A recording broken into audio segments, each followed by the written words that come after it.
Now let's do this 10 items basic ratio and proportion. If you haven't answered them yet, pause every item and answer them first before you will see our solution.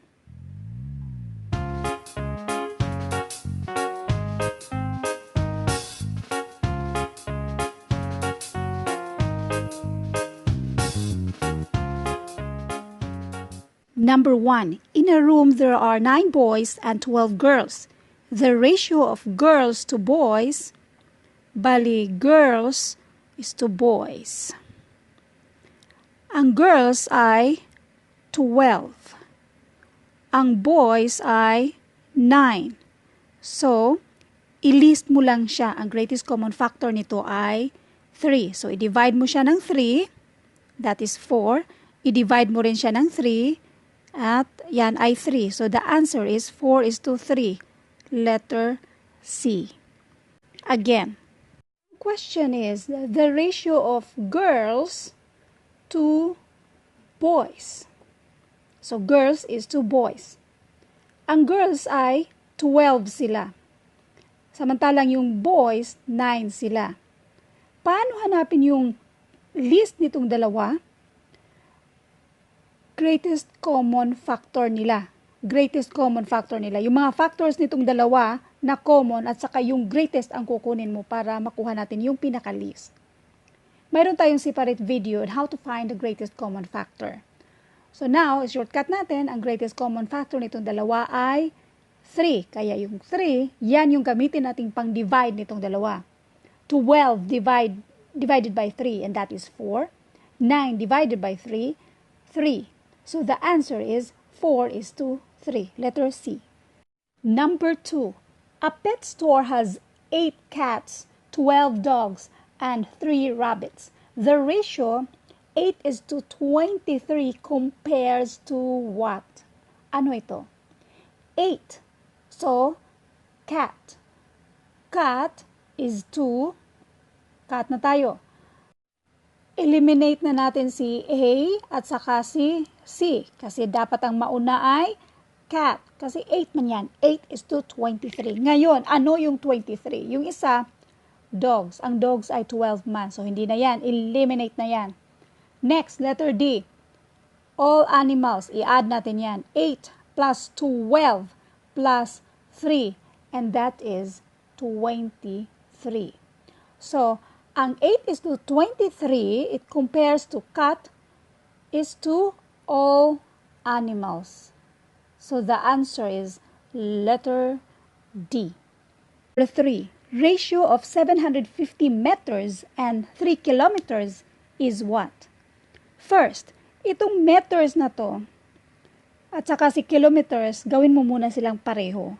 So, i-convert mo yung isa into meters. Kung meters yung isa, i-convert mo itong meters yung isa. Or kilometers yung isa, convert mo into kilometers yung isa. So, ito gawin nating meters. So, 750 meters is to, yung 3 kilometers is equivalent to 3,000 meters. So, pareho na sila. 750 is to 3,000. So, hanapin lang natin yung greatest common factor niya. Bali, para mas madali, kuhanan natin ng isang 0. Pareho man silang may 0. So, mag-eliminate lang tayo ng 0 para dito lang tayo mag-focus sa 75 at saka 300 para ma-lessen natin yung numbers, mas madali isipin kung ano ang greatest common factor. Now, i-remind ko lang na mayroon tayong separate video on how to find the greatest common factor kung just in case mahirapan kayong maghanap kung paano hanapin ang greatest common factor. 75 is to 300. Ang greatest common factor ng dalawa ay 75. Doon mo titingnan yung pinakamaliit. 75 divided by 75. Sulat ko muna yung 75 dito. That is 1. 300 divided by 75 and that is 4. So the answer is letter D. 1 is to 4. Now, baliktarin natin sila. Gawin nating parehong kilometers. So itong 750 meters gawin nating kilometers and that is 0.75 is to 3 kilometers. So itong 0.75 gawin nating whole numbers. Ilang 0.75 ba times 4. So, maging whole number na siya. Kung i-multiply natin siya ng 4, maging 3 na siya. So, whole number na siya. Kung nag-multiply ka ng 4 dyan, i-multiply mo rin ng 4 yung kabila. And that is 12. So, bali, 3 is to 12. Itong 3 is to 12, i-list mo pa siya. Malist na yan. Greatest common factor niya ay 3. So, i-divide mo siya ng 3, that is 1. I-divide mo ng 3, that is 4. So, the answer is 1 is to 4. Number 4. If a car travels at an average speed 25 meters per second, then average speed in kilometer per hour is what? 1 kilometer is equal to 1,000 meters. Then, ang 60 seconds is equivalent to 1 minute at yung 60 minutes, of course, is equivalent to 1 hour. Ang hanapin natin ay yung kilometer per hour. Ang given ay 25 meters per second. I-multiply natin ng 60 second per minute. So that is, ilagay mo lang ng 0 dyan, 25 times 6, 150. So 1,500. 1,500, cancelled out na yung second na yan.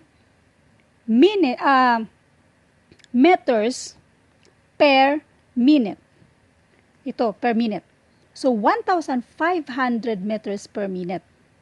I-multiply mo ulit siya ng 60 minutes per hour. So, cancelled out na yung minute na yan. So, ang matitira na lang ay itong meters per hour. Ilagay mo yung tatlong zero na yan. 1, 2, 3. So, 15 times 6 so that you can easily calculate them. Kaya, just copy the 3 zeros. So, 16 times 6 and that is 90. So, the answer is 1,500 times 60, 90,000 meters per hour. So, this 90,000 meters, convert it into kilometers. So, 1 kilometer is equal to 1,000 meters. So, just divide this 90,000 divided by 1,000 and that is 90 kilometer per hour. Ulitin ko lang para mas lalong maintindihan. Ang given ay 25 meters per second. Ngayon, kung gagawin natin itong minutes si second, mag-multiply tayo ng 60. Pwede naman siyang i-multiply mo muna yung dalawang 60. Bali, 3,600. Yan yung direktang pang-multiply mo sa 25. Pwede naman yun. Ganun pa rin ang sagot. 90,000 pa rin. Para mas kuan lang, klaro lang ba? Dahan-dahan lang tayo. 25 meters per second. Gawin mo siyang, instead na second, gawin mo siyang minutes. So, ito ay second. So, 25 meters per second times 60 second over minute. And that is 1,500 meters per minute.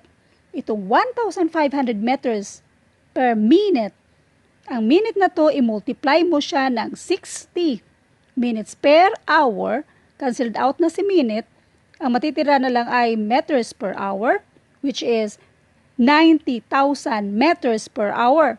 Itong 90,000 meters, yan ang i-convert mo into kilometers. So, 90,000 divided by 1,000 meters. 1,000 meters ang kada kilometer. So, the answer is 90 kilometers per hour. And that is letter B. Para mas lalong maintindihan, so sinulat kong ganito para mas klaro siya. 25 meters per second times 60 second per minute times 60 minute per hour times 1 kilometer per 1,000 meters. Ito yung kabuuhang equation para makuha natin yung kilometer per hour. Itong si second, makancel out na yan kasi i-divide mo man siya. Tapos itong si minutes, makancel out na yan, numerator at saka denominator. At saka si meter, makancel out mo rin yan kasi nasa taas siya, numerator siya, denominator. Ang matitira na lang ay kilometer at saka hour. Ngayon, now ang i-multiply mo itong numerator, 25 times 60 times 60, and that is 90,000. Tapos numerator na 1,000. 90,000 divided by 1,000, and that is 90 kilometer per hour. So the answer is letter B. Number 5, ratio of 600 ml to 1 liter is what? Ang gagawin natin ay ipareho natin silang ml. So, ang equivalent ng 1 liter to ml is 1,000. So, ito isa ay 600 ml is 2, and this is equivalent to 1,000 ml. I-reduce natin siya para mas madali nating makalculate in mind. Kunin natin yung dalawang zero. So, ang matitira na lang ay 6:10. Ang greatest common factor nitong dalawa ay 2. So, i-divide natin itong 6 divided by 2, and that is 3. 10 divided by 2, and that is 5, para ma-list siya. So, ito na yung ratio. 3:5. So, the answer is letter A. Number 6, ratio to increase 50 to 75 is what? Bali, 50 is to 75. So, ang greatest common factor ng dalawa ay 25. I-list mo lang siya. 50 divided by 25, and that is 2. 75 divided by 25, and that is 3. So, ang ratio ay 2:3. Letter B. Number 7.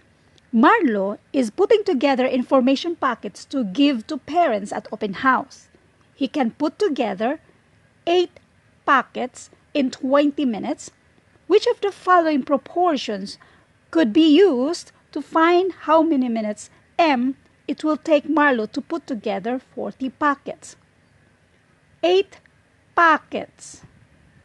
8 packets in 20 minutes, or 8 over 20. Which of the following proportions could be used to find how many minutes? It will take Marlo to put together 40 packets. Itong 8 ay packet man yan. So, dapat yung numerator mo sa kabila, kasi ratio and proportion man tayo, yung numerator mo sa kabila, dapat packet din yan. Packets. And that is 40. So, itong M na yan, nandito. So, ang answer should be 8 over 20 equals 40 over M. So, letter C. Possible questions. Ma'am, pwede man yan letter D din kasi yung numerator niya at saka numerator, pareho lang din naman. Tsaka si Kuan, nag-proportion man din siya. But the question is, ang given bale, mag-base tayo sa given. Ang given ay 8 packets is 220. So, 8 is 220. Yung una, yan yung gawin natin numerator. Or ganito, 8 is 220. That is 8 over 20. So, numerator na si 8 natin. Which of the following proportion could be used to find how many minutes it will take Marlo to put together 40 packets? Doon natin ilagay yung 40 packets kung saan yung packets din natin sa bali given. Ito yung gawin nating given. Given man talaga siya. 8:20. So 40 packets. At itong M na to nasa numerator kasi yan yung equivalent ng minutes bali. So the answer is letter C. 8 over 20 equals 40 over M. Another explanation. C at D, okay, pareho sila. Pero kung hindi existing si C, D ang tamang sagot. Pero kung ang dalawa ay nandyan, C ang tamang sagot. Number 8. Rogelyn sleeps 8 hours during every 24-hour period. Which ratio correctly compares the number of hours she sleeps to the number of hours she is awake? Sleep versus awake. She's asleep 8 hours. So 8 hours. 24 minus 8, and that is 16. So 16 hours siyang awake. Yan na yung ratio natin. Kuha na lang natin siya ng greatest common factor para yan yung pang-divide natin sa dalawa para ma-list natin siya. Ang greatest common factor ng dalawa ay 8. So 8 divided by 8 is 1.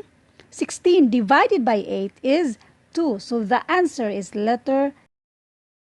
Again, ang tinatanong dito ay which ratio correctly compares the number of hours she is asleep, okay, to the number of hours she is awake. So, sleep versus awake. Sleep siya ng 8 hours, awake siya ng 16. 8 plus 16, and that is 24 hours. So, 8 is to 16. I-list natin siya para sa ratio natin, and that is 1 is to 2. So, the answer is letter C. Number 9. A box contains 50, 25, and 10 coins in the ratio of 5, 9, 4, amounting to 206. Find the number of coins of each type respectively. Doon muna tayo sa ratio, yung number of coins. 5, 9, 4 yung ratio niya. Itong 5 na tag 50 coins, that is 0.5. 50 man na coins, 50 ba cents? So 0.5. Ito namang 9 ay yung 0.25 at 0.1, 10 cents. So, itong ratio na ito, bali list na siya. So, mayroon yang common na number at let n be that number. So, 5n plus, bakit i-add natin? Kasi kung i-add natin sila, ang total niya ay 206. So, plus, ito, yung n, yung common number nila na n, let n be that number. Then, plus, yung 0.5 at saka yung 4, n. So, ito na yung equation natin. Para klaro lang, 0.5, sulat nga natin ng, para klaro lang, ganito yan. 0.5 times 5n plus 0.25 times 9n plus 0.1 times 4n equals 206. So, ito yung equation niya. Solve muna natin to. 0.5 times 5, bali, that is, kung 5 times 5 lang, 25 yan. Tapos yung isang decimal niyan, kaya nasa gitna na siya, 2.5n. Plus, ito, para mas madali mong tandaan, gawin mo siyang tag 25 cents ba? Kung walong 25 cents, nakados ka na. May isa pa kasi 9 siya. So, 2.25 times 9, and that is 2.25. So, wala na, hindi ka na multiply pa. So, mas madali siyang isolve kung i-think mo lang siya as, pera. So, walong tag 25, plus isa pa, kasi 9 man siya, so 2.25. Plus, yung 0.1 times 4, and that is 0.4, n equals 206. Ngayon, i-add na natin sila. Mga like terms yan. So, ang pag-add nito, itong mga point na to, naka-align siya. So, para maklaro nyo lang, 2.5n, 2.25n, at 0.4n. So, ganito yung pag-add mo. Itong 5 dito, i-bring down mo lang. Ito naman ang i-add mo. That is 5 plus 2 plus 4, that is 11. So, 1 plus 2 plus 2, and that is 5. Tapos, i-bring down mo yung point. So, bali, 5.15n. 5.15 n equals 206. Para ma-isolate si n dyan, mag-divide tayo ng 5.15 sa both sides. 5.15. Itong 206 divided by 5.15, and that is 40. Mayroon tayong separate na video on how to divide nitong mga decimal na to kung sakaling nahirapan kayo nito. Yung regarding naman ng pag-add dito, kung ating balikan, yung ito kasi mga tens. Doon tayo sa hundreds na 5, sulat mo lang yung 5 dyan muna, tapos yung mga tens, i-add mo yan, that is 11. So, i-carry mo sa isa, 1, tapos i-add mo dito sa dalawa, 2 plus 2, that is 5.15. Ganun lang. Otherwise, gawin mong ganito. So, ito na. Kung i-add mo itong lahat, that is 5.15, inulit ko lang. Tapos, para ma-isolate si n, i-divide mo both side ng 5.15. So, yung n ay 40. Now, ang equivalent ng n ay 40. Ang tanong, find the number of coins of each type. Ang n ay equivalent ng 40. So, 5 times 40, and that is 200. 9 times 40, and that is 360. 4 times 40, and that is 160. So, ang answer sa number 9 ay 200 na tag, itong tag 50, 360 na tag 25, 160 na tag 10. Number 10. The angles of a triangle are in ratio of 2, 3, 5. What are the measures of each angle? Itong triangle daw, triangle. Yan mo yung pag-pronounce ko. Ang total na angle dyan ay total 180. Always 180. Itong ratio na ito, i-add mo siya. 2 plus 3 plus 5, and that is 10. So, 180 divided by 10, and that is 18. 18 times 2, and that is 36. 18 times 3, and that is 24 to 54. 18 times 5, and that is 90. So, ang sagot sa what are the measures? 36, 54, at 90.